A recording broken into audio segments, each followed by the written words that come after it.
លោកហ្វីសម្រាយរឿងសួស្តីអ្នកទាំងអស់គ្នាឥឡូវជួបជុំមនុស្សខ្ញុំបានម្ដងទៀតហើយយើងក៏បែកគ្នាយូរហើយដោយសារតែខ្ញុំមានការងាររវល់ជាងខ្ញុំមិនអាចចំណាយពេលច្រើនសម្រាប់ធ្វើការសម្រាយរឿងបានទេបើសិនជាធ្វើសម្រាយរឿងច្រើនហ្នឹងប្រកបជាដាច់បាយជាមិនខានដូច្នេះមុននឹងចូលទៅដល់ការសម្រាយរឿងខ្ញុំក៏ចង់អរគុណដល់ Live សុខុមបញ្ញាដែលគាត់បានប៉ាវថ្លៃកាហ្វេឲ្យខ្ញុំដូច្នេះកុំឲ្យខាតពេលយូរយើងនឹងចូលទៅដល់ការសម្រាយរឿងរបស់យើងផ្លូវបង្ក្រាបវិញ្ញាណ Season 4នៅវគ្គ1ទាំងអស់គ្នាចូលមកដល់ដំបូងនៃរឿងរបស់យើងនៅវគ្គ1ក្នុង Season 4នេះគេក៏បាននិយាយអំពីក្រុមអង្គការរាជវង្សវិញម្ដងនៅពេលនេះក្រុមអង្គការរាជវង្សពួកគេកំពុងតែពិភាក្សាគ្នាអំពីផែនការកម្ចាត់យានពីងក្នុងពេលនោះយើងក៏បានឃើញមានបរិមម្នាក់គាត់បានដើរចេញមកនិងបាននិយាយទៅកាន់គ្នារបស់គាត់ថាឥឡូវនេះច្បាស់ការហើយឆាវយានពីងបានដណ្ដើមយកគុជសៀងហ៊ីបានហ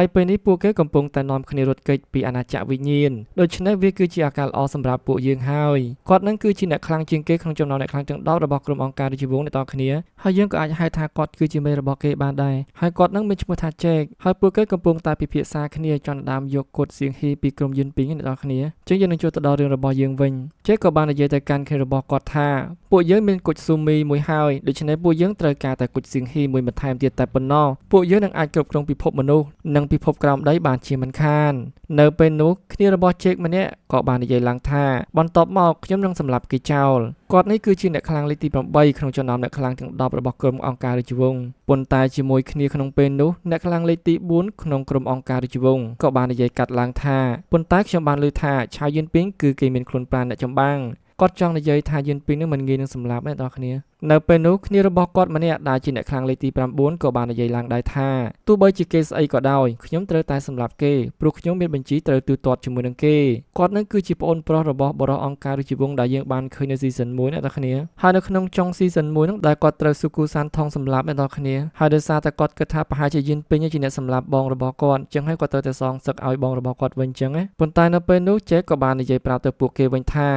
ាអ្នកទាំងអស់គ្នាកុំធ្វើអ្វីផ្ដេសផ្ដាសឲ្យសោះព្រោះខ្ញុំបានរៀបចំមនុស្សឲ្យសម្លាប់ពួកគេរួចហើយកុំបារម្ភគ្មាននរណាម្នាក់អាចរួចខ្លួនពីគេម្នាក់នោះបានឡើយហើយនៅពេលនោះជេកក៏បានបោះសន្លឹកបៀ3កើនៅលើតុហើយម្នាក់ហ្នឹងគឺជាទីណាអ្នកនរគ្នាសន្លឹកបៀ3កើនោះតំណាងឲ្យទីណាព្រោះទីណាគាត់គឺជាអ្នកខ្លាំងលេខទី3ក្នុងចំណោមពួកគេហើយរឿងរបស់យើងក៏កាត់មកនិយាយពីទីណាវិញម្ដងនៅពេលនេះទីណាបានមកជួបជាមួយនឹងលោកឪពុកដើម្បីឲ្យលោកឪពុកនឹងជួយព្យាបាលរបួសចាស់ឲ្យគេអ្នកនរគ្នាហើយនៅវគ្គក្រោយៗទៀតនឹងរឿងគេនឹងនិយាយអំពីប្រវត្តិរបស់ទីណាហើយនៅអំពីរបួសរបស់គាត់ហើយតាមពិតទៅវាមិនមែនជារបួសអ្នកនរគ្នាប៉ុន្តែវាគឺជាអំណាចបិសាចដែលស្ថិតនៅក្នុងខ្លួនរបស់គាត់អ្នកនរគ្នាចឹងនៅពេលដែលទីណាប្រើវានឹងព្យាយាមគ្រប់គ្រងទៅលើទីណាដោយសារតែខ្ញុំដូចជាពិបាកប្រាប់ទៅអ្នកនរគ្នាអញ្ចឹងបានខ្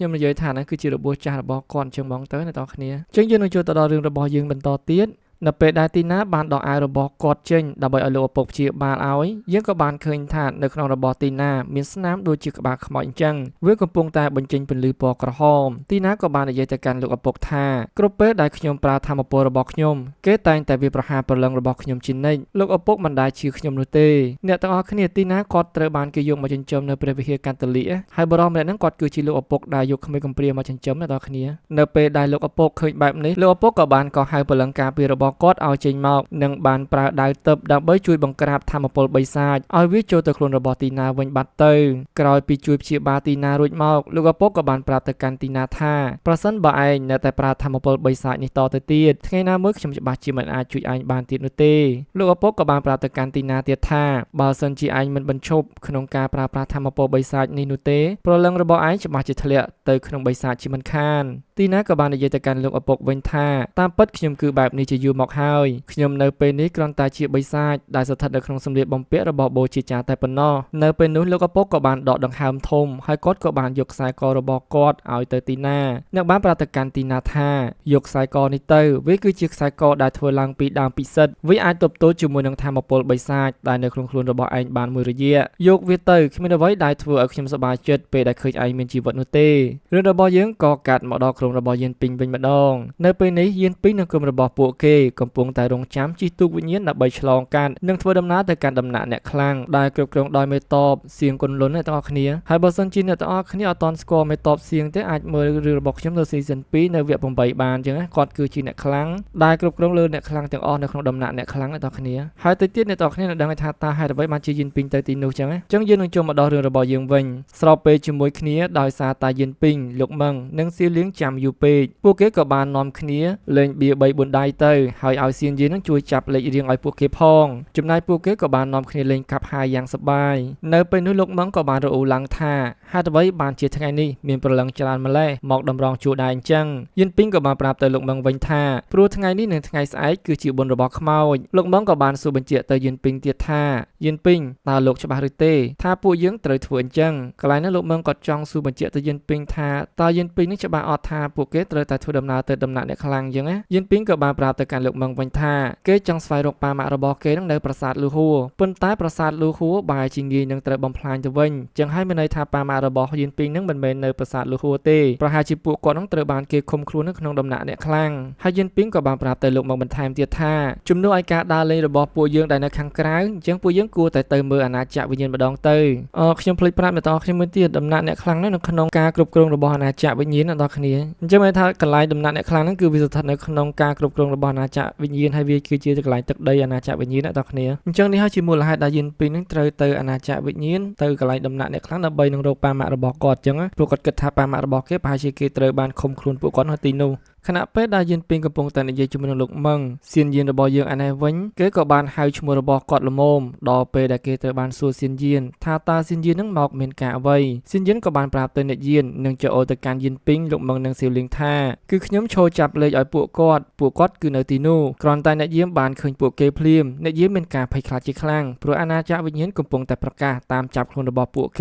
េនៅពេលនោះអ្នកយាមម្នាក់ក៏បានប្រាប់ទៅគ្នារបស់គាត់ថាគឺឆាវយិនពីងតើពួកយើងត្រូវធ្វើអ្វីនៅពេលនេះតើយើងគួរតែរាយការណ៍ទៅលោកមេតបដែរឬទេនិយាយមិនតាន់ចប់ផងនៅពេលនោះក៏មានព្រលឹងមួយបានប្រែខ្លួនคล้ายទៅជាបិសាចអាក្រក់ដែលធ្វើឲ្យព្រលឹងផ្សេងទៀតមានការភ័យខ្លាចជាខ្លាំងដោយសារតែមើលទៅស្ថានភាពដូចជាមិនសូវស្រួលអ្នកយាមក៏បាននាំគ្នារបស់ពួកគាត់នាំគ្នាជិះទូកវិញ្ញាណចាក់ចេញពីទីនោះបាត់ទៅទោះបីជាស៊ីវលីងខំស្រែកហៅពួកគេឲ្យឈប់យ៉ាងណាក៏ដោយក៏ពួកគេមិនឈប់នោះដែរហើយទូករបស់គេនឹងគឺនៅលើខ្នងសត្វអ្នកនរគ្នាវាខុសពីទូកមនុស្សយើងមើលទៅនៅពេលនោះព្រលឹងអាក្រក់ក៏ចង់វាយប្រហារទៅលើព្រលឹងក្មេងប្រុសម្នាក់ដែលនៅទីនោះប៉ុន្តែសំណាងល្អយ៉ានក៏បានចេញមកជួយក្មេងប្រុសម្នាក់នោះពីការវាយប្រហាររបស់ព្រលឹងអាក្រក់ហើយបន្ទាប់ពីជួយព្រលឹងក្មេងប្រុសម្នាក់នោះរួចមកយ៉ានក៏បានវាយប្រហារគ្នាជាមួយនឹងព្រលឹងអាក្រក់នោះបន្តទៀតនៅពេលដែលយិនពីងឃើញថាយ៉ានដូចជាប្រើកម្លាំងប្រយុទ្ធខ្លាំងពេកហើយព្រោះយិនពីងខ្លាចថាស្ពានដែលពួកគេឆ្លងវានឹងត្រូវបានបំផ្លាញបើសិនជាយ៉ាននៅតែបន្តប្រយុទ្ធប្រើកម្លាំងខ្លាំងបែបនេះអញ្ចឹងយិនពីងក៏បានស្រែកប្រាប់ទៅយ៉ានតែនិយាយមិនទាន់ចប់ផងយ៉ានក៏បានប្រើរន្ទះជើងខ្យល់បក់របស់គេទាត់ទៅលើព្រលឹងអាក្រក់ឲ្យដួលទៅលើស្ពានហើយដោយសារតែយ៉ានបានប្រើកម្លាំងទាត់នោះខ្លាំងពេកស្នាមប្រេះក៏បានលេចចេញឡើងនៅលើស្ពានដែលពួកគេត្រូវឆ្លងកាត់រហូតទៅដល់ផ្ទាំងថ្មដែលនៅទីនោះធ្វើឲ្យផ្ទាំងថ្មទាំងនោះបាក់ចុះមកនិងបានបិទផ្លូវរបស់ពួកគេជិតអស់ទៅហើយច្បាស់ណាស់ថាពួកគេមិនអាចធ្វើដំណើរទៅមុខទៀតបានទៀតនោះទេដូច្នេះពួកគេត្រូវតែធ្វើដំណើរទៅផ្លូវផ្សេងហើយនៅពេលនោះស៊ីលៀងក៏បាននិយាយឡើងថាចប់ហើយយើងទូកក៏ចេញចោលស្ពានក៏ខូចអស់ទៀតតើពួកយើងត្រូវទៅដោយរបៀបណាយិនពីងក៏និយាយឡើងថាវាគឺជាអ្វីដែលខ្ញុំស្អប់ប៉ុន្តែខ្ញុំត្រូវតែនិយាយតែប៉ុណ្ណឹងរឿងរបស់យើងក៏កាត់មកដល់យិនពីងត្រង់វគ្គដែលយិនពីងបាននាំអ្នកគ្រប់គ្នាមកកាន់ផ្លូវវិញ្ញាណមួយកន្លែងដែលត្រូវបានគេបោះបង់ចោលជាយូរមកហើយយិនពីងក៏បានប្រាប់ទៅគ្រប់គ្នាថានេះគឺជាផ្លូវដែលមេតបវិញ្ញាណធ្លាប់បានប្រើពីមុនពេលដែលមានទូកអ្នកហោះស៊ីលីងក៏បានសួរទៅកាន់យិនពីងថាអញ្ចឹងតើពួកយើងគួរតែដើរផ្លូវមួយណាយិនពីងក៏បានប្រាប់ទៅកាន់ស៊ីលីងវិញថាពួកយើងធ្វើតាមវិធីចាស់ដដែលទៅហើយវិធីចាស់របស់ពួកគេហ្នឹងគឺអ្នកណាដែលចង់ទៅតាមផ្លូវណាគឺទៅតាមចិត្តរបស់គេចឹងដល់គ្នាដោយការនៅ season 3ដែលពួកគេចែកគ្នាដើរនៅលើផ្លូវផ្សេងគ្នាហើយទៅប្រាសាទលូហួរដល់គ្នាចឹងយើងនឹងចូលមកដល់រឿងរបស់យើងវិញគ្រាន់តែស៊ីលីងឮយិនពីងនិយាយអញ្ចឹងនាងក៏បានប្រកាសយ៉ាងលឿនថាពួកយើងបំបាយគ្នាទៀតហើយតើលោកមិនមានវិធីណាដែលល្អនិងថ្មីជាងនេះទៀតទេឬដោយសារតែស៊ីលីងនឹងខ្លាចអ្នកទាំងអស់គ្នាលោកក៏បាននិយាយទៅកាន់ស៊ីលីងដែរថាពួកយើងមិនដឹងទេថាផ្លូវមួយណាជាផ្លូវដែលត្រឹមត្រូវនោះដូច្នេះមានតែវិធីនេះទេគឺជាការជ្រើសរើសដែលស្មើភាពរបស់ពួកយើងដូច្នេះពួកគេក៏បានបែងចែកគ្នាដោយពីរនាក់បានដើរចូលទៅក្នុងមួយផ្លូវហើយផ្លូវទាំងអស់មានពីរអ្នកទាំងគ្នាហើយដោយសារតែស៊ីលីងមិនចង់នៅជាមួយនឹងយិនពីងដូច្នេះស៊ីលីងក៏បានសុំលោកម៉ងទៅជាមួយគ្នាហើយចំណែកឯយិនពីងនិងយ៉ានពួកគេក៏ត្រូវទៅផ្លូវផ្សេងមួយទៀតជាមួយគ្នាហើយរឿងរបស់យើងគេក៏កាត់មកខាងលោកម៉ងនិងស៊ីលីងនៅពេលនេះពួកគេក៏បាននាំគ្នាដើរដល់កន្លែងដែលមានរូបចម្លាក់ដែលមើលទៅគួរឲ្យខ្លាចធ្វើឲ្យស៊ីលីងមានការភ័យខ្លាចជាខ្លាំងស៊ីលីងក៏បានសួរទៅកាន់លោកម៉ងថាតើពួកយើងអាចដើរជាមួយនឹងយិនពីងវិញបានដែរទេនៅពេលដែលស៊ីលីង ចង់ដើរបកក្រោយដើម្បីទៅជួបយៀនពីងនិងយ៉ានវិញនៅពេលនោះសៀវលៀងនិងលោកមឹងមានការភ្ញាក់ផ្អើលជាខ្លាំងដោយសារតែផ្លូវដែលពួកគេបានដើរវាត្រូវបានបាក់បាត់ទៅហើយដោយពួកគេមិនបានដឹងខ្លួនតតែសោះដូច្នេះពួកគេមិនអាចដើរបកក្រោយវិញបាននោះទេពេលនេះពួកគេមានតែដើរទៅមុខទៀតតែប៉ុណ្ណោះរឿងរបស់យើងក៏និយាយពីយៀនពីងនិងយ៉ានវិញម្ដងនៅពេលដែលយៀនពីងនិងយ៉ានបានធ្វើដំណើរពួកគេក៏បានជួបជាមួយនឹងពួកបិសាចខ្លះដែលនៅទីនោះពួកគេក៏បានសម្លាប់ពួកវាអស់ទៅនៅពេលនោះយៀនពីងក៏បានប្រាប់ទៅយ៉ានថាមើលទៅអាវុធទាំងនេះគឺចាស់ៗនោះទេប៉ុន្តែស្នាមប្រេះដែលមាននៅទីនេះមើលទៅដូចជាស្នាមទើបតែមានពេលថ្មីនេះយៀនពីងក៏បានប្រាប់ទៅកាន់យ៉ានថានិយាយមិនទាន់ចប់ផងពួកវាមកដល់ល្មមហើយយើងក៏បានឃើញថាមានពួកបិសាចជាច្រើនពួកវាកំពុងតែដើរតម្រង់មកកាន់យៀនពីងហើយនឹងយ៉ានយៀនពីងក៏និយាយប្រាប់ទៅយ៉ានថាមើលទៅពួកវាមកដូចជាកាចណាស់ហើយមុខវាមើលទៅដូចជាមិនរាក់ទាក់ជាមួយនឹងយើងនោះទេប្រយ័ត្នខ្លួនតិចទៅហើយភ្លាមនោះពួកបិសាចក៏បាននាំគ្នាស្ទុះទៅវាប្រហារទៅលើពួកគេភ្លាមពួកបិសាចក៏បាននាំគ្នាឡោមព័ទ្ធយៀនពីងនិងវាប្រហារទៅលើយៀនពីងប៉ុន្តែយៀនពីងក៏បានទប់ទល់ជាមួយនឹងពួកបិសាចទាំងនោះជាមួយនឹងដំបងយមរាជរបស់គេដូចគ្នាយៀនពីងក៏បានប្រើកម្លាំងវិញ្ញាណរបស់គេជាមួយនឹងដំបងយមរាជដើម្បីដុតសម្លាប់ពួកបិសាចនោះបាត់អស់ទៅចំណែកយ៉ានឯនេះវិញគេក៏បានប្រើកម្លាំងរន្ទះជើងខ្ចប់ព្យួររបស់គេវាប្រហារទៅលើពួកបិសាចដូចគ្នាធ្វើឲ្យពួកវាស្លាប់អស់ជាច្រើននាក់នៅពេលនោះក៏មានបិសាចមួយវាបានស្នំវល់យៀនពីងហើយនឹងយ៉ានថាកុំសម្លាប់វាអីសូមទុកជីវិតឲ្យវាផងឲ្យវាសុំទោសព្រោះវាមិនដឹងថាអ្នកទាំងពីរខ្លាំងអញ្ចឹងនោះទេប៉ុន្តែកំពុងតែវាសុំអង្វរយ៉ានហើយនឹងយៀនពីងភ្លាមនោះវាក៏បានបែកពពុះមាត់ស្លាប់បាត់ទៅភ្លាមនោះយៀនពីងក៏បាននិយាយឡើងថាចប់ហើយមិនទាន់បានសួរផ្លូវចេញផងស្លាប់បាត់ទៅហើយខណៈពេលនោះយើងក៏បានឃើញបរិសម្នាក់បានដើរចេញមកនិងនិយាយទៅកាន់ពួកគេថាពួកវាមិនដឹងអ្វីនោះទេហើយគាត់នេះមានឈ្មោះថាសាវធាវឈីអ្នកនរគ្នា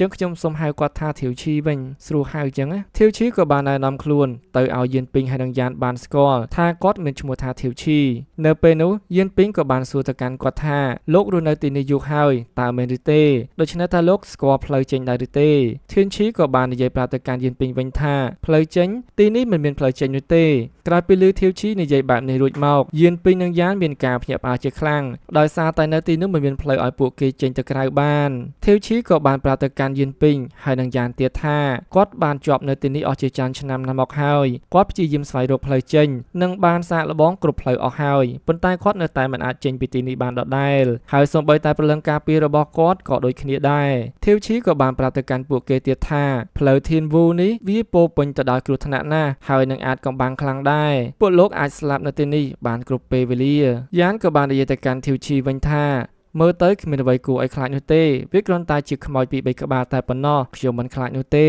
ប៉ុន្តែធាវឈីក៏បានប្រាប់ទៅកាន់យ៉ានវិញថានៅទីនេះពួកយើងមានអ្វីដែលគួរឲ្យខ្លាចជាងខ្មោចទៅទៀតខ្ញុំឲ្យដំបូងមានឯងមួយទៅចោះបើមិនចាំបាច់ទេសូមកុំប្រើកម្លាំងវិញ្ញាណរបស់ឯងនៅទីនេះឲ្យសោះបើមិនអញ្ចឹងទេឯងនឹងជួបរឿងដែលនឹកស្មានមិនដល់ជាមិនខានភ្លាមនោះយើងក៏បានឃើញមានបិសាចមួយវាបានរត់មកដូចជាភ័យខ្លាចនឹងអ្វីមួយអញ្ចឹងវាបានរត់ផងស្រែកផងថាជួយផង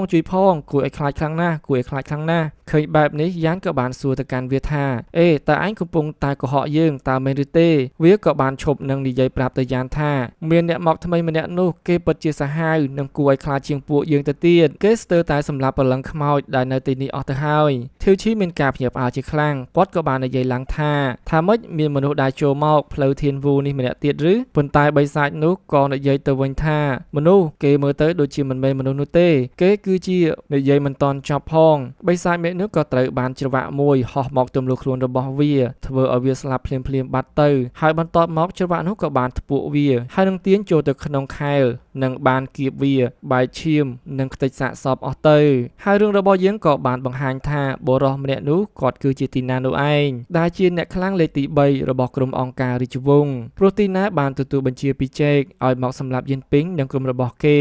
ហើយរឿងរបស់យើងក៏ចប់តែប៉ុណ្ណេះដូច្នេះបើសិនជាអ្នកតគ្នាចង់ដឹងថាតើទីណាជាមួយនឹងយៀនពីងមានរឿងអ្វីកើតឡើងបន្តទៀតនោះមានតែរងចាំទស្សនាការសម្រាយរឿងរបស់ខ្ញុំនៅវគ្គ2ទៀតតែប៉ុណ្ណោះប៉ុន្តែខ្ញុំចង់ប្រាប់អ្នកតគ្នាតិចថាប្រហែលជាមួយអាទិត្យខ្ញុំអាចសម្រាយបានតែមួយវគ្គទេព្រោះដោយសារតែខ្ញុំរវល់នឹងការងារដែរអញ្ចឹងណាយើងសង្ឃឹមថាអ្នកតគ្នានឹងអធិស្ឋានហើយជាចុងក្រោយ Luffy សម្រាយរឿងសូមអរគុណសូមជម្រាបលា